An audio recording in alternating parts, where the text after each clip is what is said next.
Hi, my name's Glenn Hasselman. I'm here with three of my CPA buddies.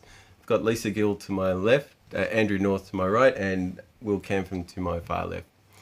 We're here to help you prepare for the upcoming CPA Australia AGM on the 22nd of May. Now, on to the interesting part, which is actually the member proposed resolutions. Now, the first one is proposed by David Darm, and that is to publish a discussion paper about the about all the resolutions, not just the director proposed resolutions, but the member resolutions as well, and to do that within 6 months. So this resolution is about some engagement on the on all of the resolutions with the members.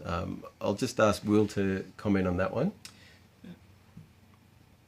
Yeah, I think that it's interesting that we get to this point that we've had 4 resolutions from the board after months and months of interaction, and there are 10 members' resolutions that we haven't discussed yet. Like, we've had to, this is the first opportunity that we've had, literally a matter of weeks before the AGM, and what this resolution goes to is an opportunity for members to actually discuss with each other prior to the AGM.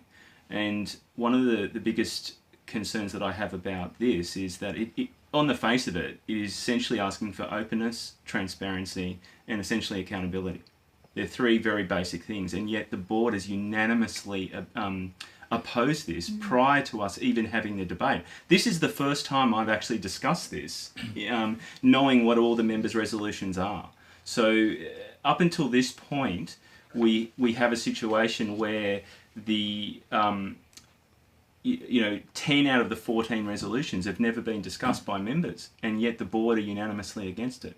So we've had essentially what I would call a monologue about what has been what members want, and now we have all these extra resolutions that are coming through that I would have much preferred to be discussed in a, rather than conducting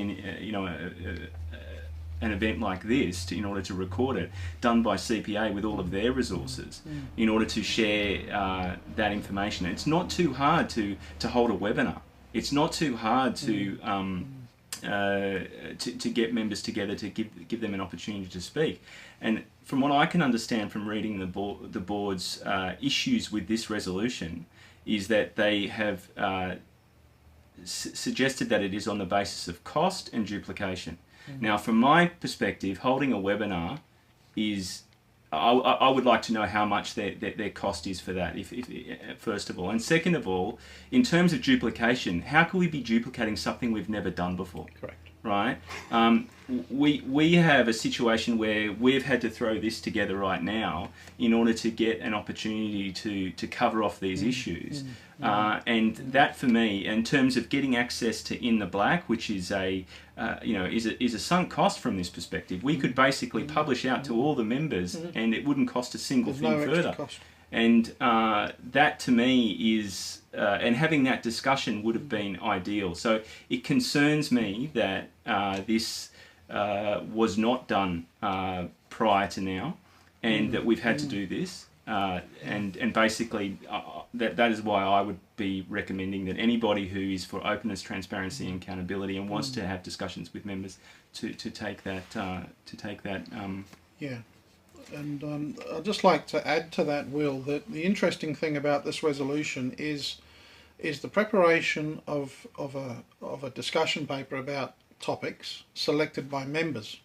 So these are member-selected topics, creates a discussion paper. Members comment on the discussion paper. You aggregate the responses. You take that knowledge back to the next AGM 2019, and the board begins to sponsor resolutions that members have generated discussion on.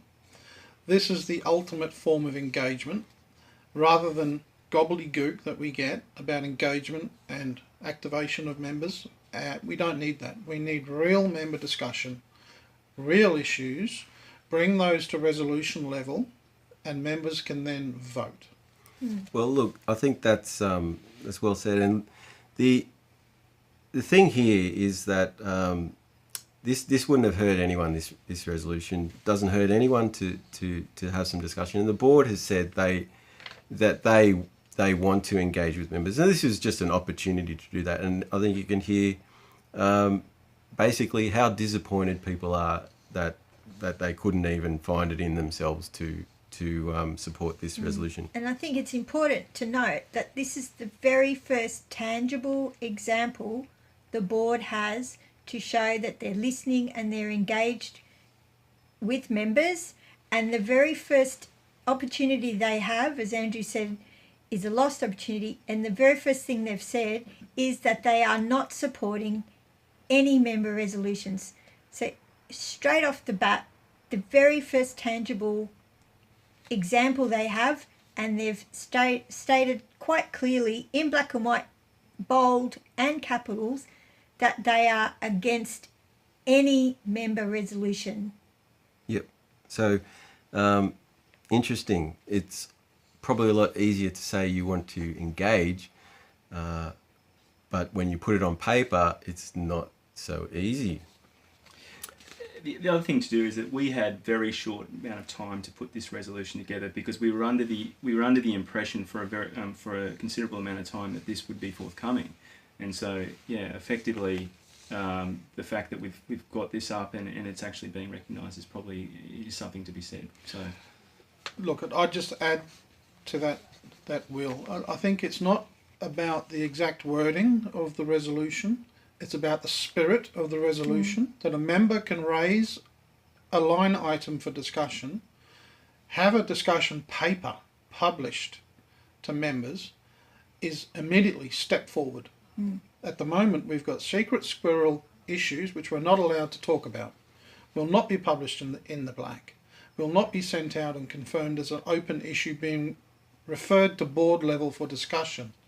There's no board papers being given to us. There's no minutes being given to us. We don't know what the agenda is. We don't know what the outcome of discussions were. This resolution puts on the table tangible questions. So to summarise, we are voting for resolution number 5 to force CPA Australia to engage with their members.